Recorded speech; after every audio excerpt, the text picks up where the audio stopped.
आजची महिला ही पुरुषांच्या बरोबरीला काम करताना दिसत आहे. अशावेळी महिलांना नोकरी, व्यवसाय सांभाळून परिवार देखील पाहावे लागते. तसेच जळगाव शहरातील माजी खासदार डॉक्टर उल्हास पाटील यांची कन्या डॉक्टर केतकी पाटील ह्या हॉस्पिटलचे काम पाहून समाजसेवा देखील करीत आहेत.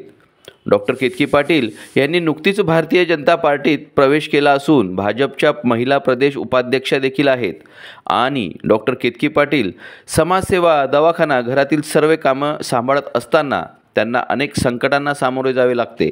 अशावेळी या संकटांवर कशी मात करावी ह्या डॉक्टर केतकी पाटील यांनी स्पॉट न्यूज महाराष्ट्राशी बोलत असताना जागतिक महिला दिनानिमित्त काय म्हणाल्या पाहूया.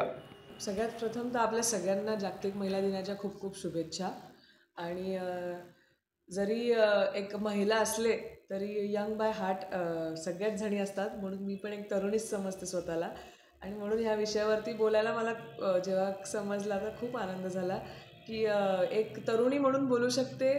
एक 15 वर्ष 10 वर्ष मी माझ्या आयुष्यातले मागे नेऊन तेव्हाचे मला जे फिलिंग्स यायचे, मला जे अनुभव यायचे आणि माझ्या मनात जे विचार चालायचे त्या काळात, ते विचार घेऊन मी पुढे बोलू शकते. आज एक आई झाल्यावरती ते विचार आता कसे अप्लाय होतात आणि असं एक मदरच्या ॲस्पेक्टनी पण आणि एक डॉटरच्या ॲस्पेक्टनी पण असं पण बोलू शकते. सो ओव्हरऑल एक मॅच्युरिटी लेवल वाढली म्हणून कदाचित जास्ती व्यवस्थित बोलू शकते त्या विषयावरती.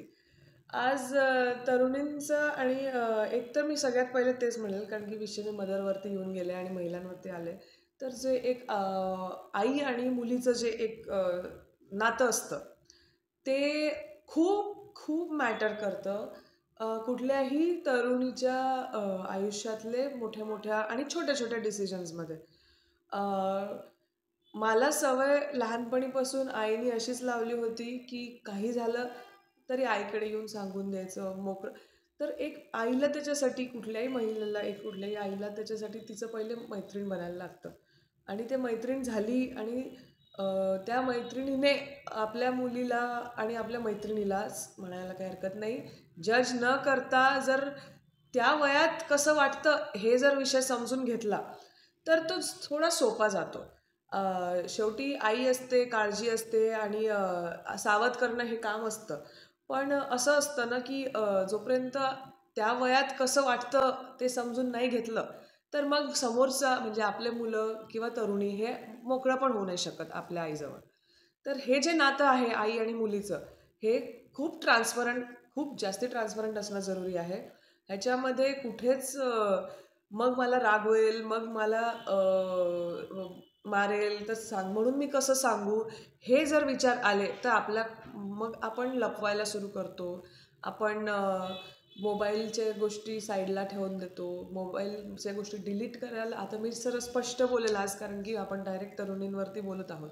आपण लगेच घरी जायच्या आधी कॉल लॉग्स डिलीट करून टाकतो, मेसेजेस डिलीट करून टाकतो. आपण आपण जे सगळं बोललं आहे, आपण कुठे असेल तर आपण म्हणजे पण खूप कॉशियस होऊन जातो जर आपल्या घरचं वातावरण पोषक नसलं तर. तर हे जर झालं तर मग हे एक वॉर्निंग साईन आहे आपल्यासाठी. ही वॉर्निंग साईन येता कामा नये आणि ही वॉर्निंग साईन आली मग आपण आपलं आनंद, आपलं आउटलेट हे बाहेर शोधायला लागतो. आणि आजच्या जमान्यात इतकं digital platform open to everyone झालेलं आहे की आपल्याला हे जाणवत नाही आज की आपण त्याच्यामध्ये कुठे गुंतून गेलेलो आहोत.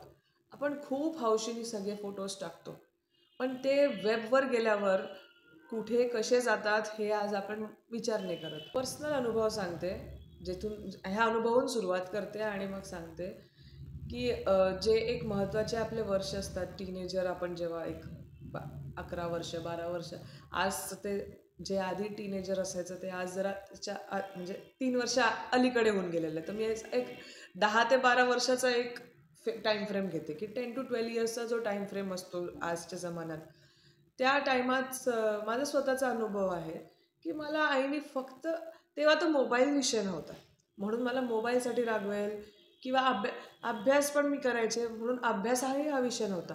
पण एक छोटीशी गोष्ट असेल की इकडे जाऊ नको किंवा हे घालू, असं पण आलं नाही. पण खूप मायनर विषय असेल, टी व्ही नको बघू सारखा, पण मला तेव्हाचं अजूनही आठवतंय, की मी त्या काळात एक माझ्या आईला पत्र लिहिलं होतं, की मला तू तू मला बिलकुल प्रेम करत नाही. तू माझ्यावरती असंच अत्याचार टाइप्स करते. तू माझ्याकडे बिलकुल समजून घेणार नाही आणि तू नुसती रागवते. हे मी माझ्या आईला लेटरमध्ये लिहून दिलं होतं आणि मला हे आज तर आठवत पण नव्हतं, की मी असं केलं होतं. पण आईने ते सांभाळून ठेवलं होतं आणि मला ते काही वर्षांनंतर जेव्हा थोडी मॅच्युरिटी आली, तेव्हा दाखवलं होतं. आणि मग मी विचार केला, की असं पण झालं होतं का? तर तेव्हा जे वय असतं आपल्याला खूप असं वाटतं, की आपल्याला सगळं समजतं. आपण आणि आजचं कसं झालेलं आहे खूप मोठा विषय म्हणजे आजच्या मुली सगळ्या शिकतात. सगळ्या मुली एज्युकेटेड आहेत आणि ज्या अ, थोड्या कमी हायली एज्युकेटेडच आहेत बऱ्यापैकी मुली आज.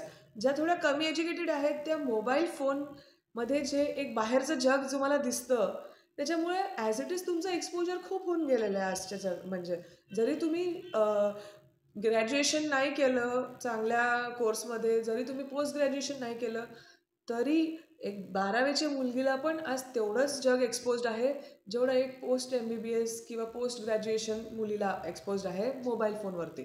तिला तेवढेच ऑप्शन्स आहे सर्च करायला, जेवढे त्या एक ग्रॅज्युएटला आहे. तर तुमच्याचकडे हे जे जग आहे बाहेरचं हे हातात आहे. तुम्हाला ते जग बघितलं आहे आणि तुम्हाला वाटतं की तुम्ही खूप बघितलं आहे आणि कंपॅरेटिव्हली आपल्या आया ज्या असतात अधिक अधिक घरामध्ये ह्या बऱ्यापैकी तो काळ तसा होता म्हणून कमी एज्युकेटेड और अनएज्युकेटेड असतात और हाऊसवाईफ्स असतात.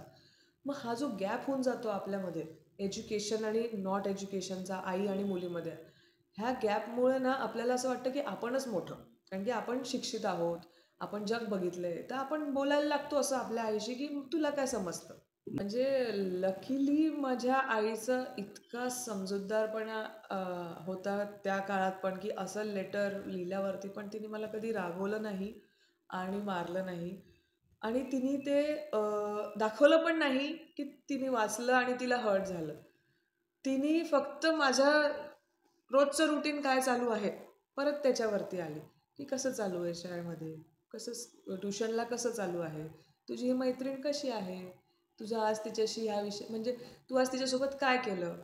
म्हणजे तिने कुठेच तिचे फिलिंग्स नाही दाखवले, की तिला केवढं हर्ट झालं आणि रडू आलं ते बघून. पण तिने रादर त्याला प्रायोरिटी, तिचं हर्ट झालेली, तिला वाईट वाटल्याची प्रायोरिटी न देता तिने मी कोणाबद्दल आणि मला काय अनुभव येत आहे रोज कॉलेजमध्ये, स्कूलमध्ये ह्याच्यावरती तिने परत प्राधान्य दिलं. आणि मला अजूनही आठवतं, की मला ह्याच्यामध्ये म्हणजे मग मी आपोआपच मी स्वतःच नमून गेले मला वाटतं त्या टायमाला. तर आणि आज असं झालं आहे, की मी मी स्वतः आपण दिवसभर काम करून येतो आणि मोबाईलवरती आपले अर्धे कामं चालू असतात. असं नाही, की मोबाईल फक्त आपण एंटरटेनमेंटसाठी नाहीतर एक डिस्ट्रॅक्शन म्हणून वापरतो. अर्धेपेक्षा जास्ती कामं पण आपल्या मोबाईलवर होतात. मी पण कधी-कधी असं होतं, की घरी आलं, की आपलं काहीतरी जेव्हा मोबाईलमध्ये काम चालू असतं, तर माझी मुलगी येऊन काही म्हटली, तर चिडचिड होऊन जाते आपली, की "नाही, थांब जरा मी काम करते आहे." तर ही चिडचिड आपली जी मोबाईलमुळे झाली, की कामामुळे झाली, ही जर आपल्या मुलीवर आपण त्या वयापासूनच दाखवायला लागलो आणि तिचे विषय ऐकूनच नाही घेतले, मग हा गॅप वाढत जातो, वाढत जातो. मलाही एक ओव्हरऑल बघितला, श्रीमंत असो, गरीब असो, की काही असो, कुठल्याही महिलेला आपल्या घरात आपलं घर सांभाळूनच कामं करायला लागतात आणि वरतून म्हणजे एक सासूकडनं म्हणा, सासऱ्यांकडनं म्हणा, नवऱ्याकडनं म्हणा, बऱ्यापैकी प्रेशर असतं प्रत्येक महिलेला. मग त्याच्यामध्ये तुमच्याकडे अ, गरीब असो की श्रीमंत असो, शिक्षित असो की अशिक्षित असो, ही मेंटॅलिटी जी आहे, त्याच्यामुळे प्रत्येक महिलाला एक संकोच असतो कधी पण बाहेर पडून आपले विषय और आपले परिस्थिती और आपले त्रास मांडण्याचा. तर बरेच पेशंट्समध्ये असंच आढळतं, की मी जर जास्ती बोलले, तर मग मला घरून परत रागवतील. हा खूप छोटा विषय आहे, पण येतो महिलांच्या मनामध्ये. एक एक मी असे सांगितलं, की मला असा पण अनुभव आला, की 5 दिवस एक पेशंट ॲडमिट होती. 6व्या दिवशी डिस्चार्ज तर म्हणे, "नाही, मला घरी नाही जायचं. मला घरी बिलकुल त्याच्यावरती म्हणजे माझ्याकडनं मला समजलंच जाणार नाही, की माझ्या वेदना काय आहेत." तर हे एक जे वातावरण घरामध्ये पाहिजे महिलांनी सगळ्यात प्रथम तर मी म्हणजे एक सक्षम आणि एक फुल टाईम काम करणारी महिला म्हणून एक सांगू इच्छिते की आपण महिला जे आपल्याला नक्कीच शरीराच्या काही लिमिटेशन्स आहेत. आपल्याला नक्कीच फिजिकल काही आहेत जे आपण पुरुषांनी एवढं राबवू नाही शकत.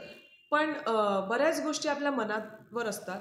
तर मला वाटतं प्रत्येक महिलेने आपलं मन तर सगळ्यात पहिले पक्कं केलं पाहिजे की आपण शरीराने आणि मेंटली खूप स्ट्रॉंग आहोत. तर म्हणजे जर आपण कामामध्ये आपले हे जर मेंटल स्ट्रेंथ आणि फिजिकल स्ट्रेंथ आणली, तर आपल्याला असे पण जे आपल्याला वाटतं की 5 दिवस नंतर डिस्चार्ज घरी जाऊन काम करायला लागेल, तर ही मेंटॅलिटी नको पाहिजे आपली. आपलं काम करणं हे आपलं कर्तव्य आहे. आपलं घर सांभाळणं हे आपलं कर्तव्य आहे.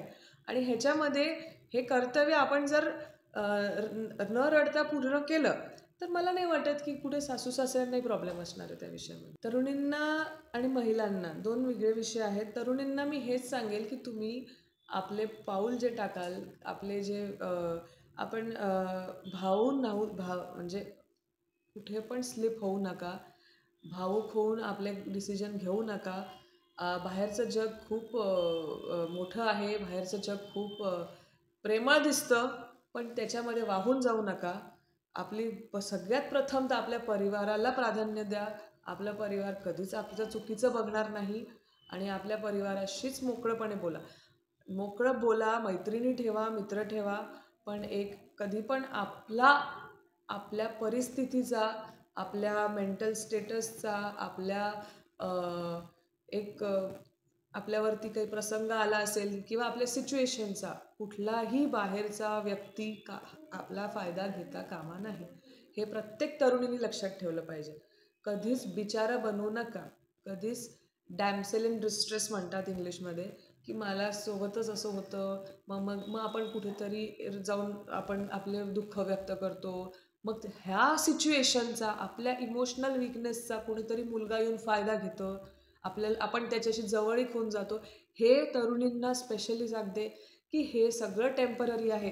हे तुम्हाला परमनंट सोल्युशन कधीच देणार नाही. ह्याच्यासाठी तुम्ही तुमच्या आईलाच प्राधान्य द्या आणि तुमच्या घरच्यांमध्ये तुमची बहीण असेल, तुमचा भाऊ असेल, तुमच्या फॅमिली मेंबरला प्राधान्य द्या. तुमची मैत्रीण पण तुम्ही जर खूप भरोश्याची असेल, खूप वर्षांपासून असेल, तर तुमच्या मैत्रिणीसोबत मोकळं व्हा. पण ह्या सिच्युएशनमध्ये एका मुलाच्या आधारे जाऊन तुम्ही वाहून जाऊ नका. हा सगळ्या तरुणींना एक खूप खूप म्हणजे कारण की आज परिस्थिती अशी आहे. आपण इमोशनल सपोर्ट घेतो मुलांचा. आपण कधी-कधी मॉनिटरी सपोर्ट घेतो मुलांचा, कारण की घरून आपल्याला लिमिटेशन असतात पैसे देण्याचे. आपण सक्षम आहोत. आपण इमोशनली सक्षम आहोत. आपण कमवण्यासाठी सक्षम आहोत. इंडिपेंडंट व्हा. तुम्ही स्वतःवरती डिपेंडंट राहा. कुठल्याच गोष्टीसाठी, कुठल्याच मुलावरती डिपेंडंट राहू नका. आणि राहिलं महिलांसाठी, महिलांना मी विशेष डिप्रेशनचं हेच सांगेल, की आपल्यावरती अनेक संकट आहेत आणि आपण आजपर्यंत इतिहास आहे, की महिलांवरती अनेक संकट आले आहे. पण इतिहास हे पण आहे, की प्रत्येक महिला आपले संकट पुरुषांपेक्षा वरती जाऊन, पुरुषांपेक्षा खंबीरपणे उभं राहून फेस करते. आणि हीच आपली क्वालिटी आहे आणि ही महिलांची स्ट्रेंथ आहे. तर आपल्यावरचे संकट ही आपल्यावरती आलेला वीकनेस नका समजू. आपल्यावरती आलेली परिस्थिती खराब नका समजू. ही आपल्यावरती आलेली परिस्थिती आपली परीक्षा समजा आणि खंबीरपणे त्याचा समोर जा. तुम्हाला मनाने तुम्ही मैत्रिणी ठेवा, तुम्ही चर्चा करा घरामध्ये. तुम्ही काही हेल्पलाईन्स असतील, काही तुम्हाला वाटलं की माझं काहीच कोणी समजून घेत नाही आहे, तर तुम्ही हेल्पलाईन्सचा आधार घ्या. तुम्ही काही काउन्सिलर्सचा आधार घ्या. पण तुम्ही खचून जाऊ नका.